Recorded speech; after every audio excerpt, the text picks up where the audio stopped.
What I learned this week, spending some time with a ferocious attorney.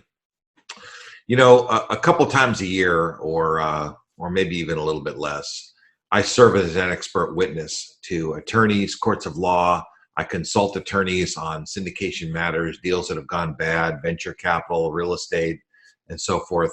And this week I was subject to a deposition. So I was brought in as an expert witness on behalf of the defense. These were a couple of guys that have put together a deal.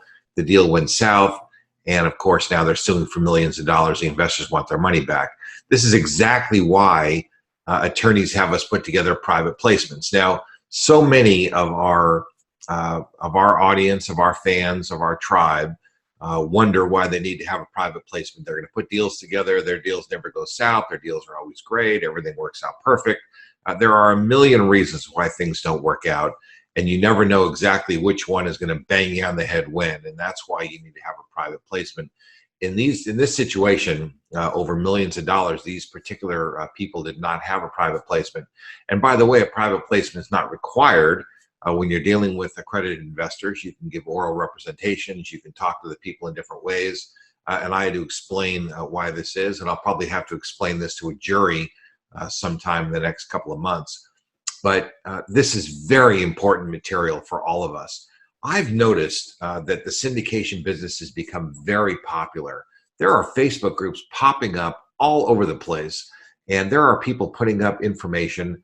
Almost all of it is terrible information. It may seem pretty close to accurate, but it is not accurate.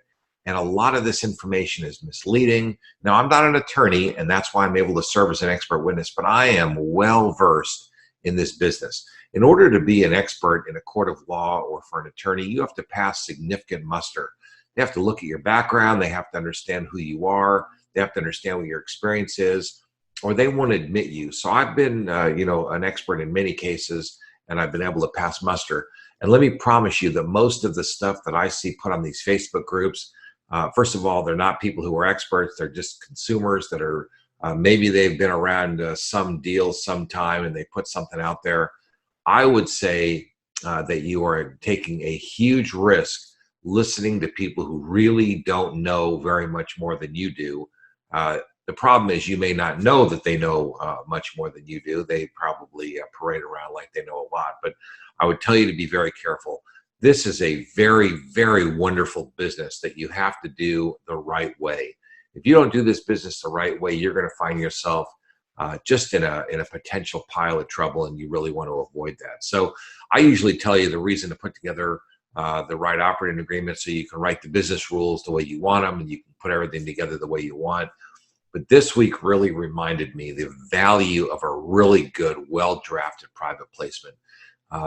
A private placement that's really substantial will protect you. It will lay out the rules of the game. And here's the interesting thing. The attorney asked me, do you think it's an important idea to write down the disclosures, the disclaimers? And I said, it's really important to write them down, although it's not mandatory. If you're dealing with these accredited investors, you don't have to do that. He said, are yours written down? I said, absolutely, they're written down. He said, do your people sign them? I said, absolutely. They review them. They're in the subscription agreement. They sign them. They approve them. But here's the thing that I told the guy that he didn't like very much, and that was that when you write the stuff down, it's not for the protection of the investors. It's for the protection of the promoter. So the reason you write the stuff down is so that years later, when there's a lawsuit or some problem, you've got some proof that you shared that information with the investors.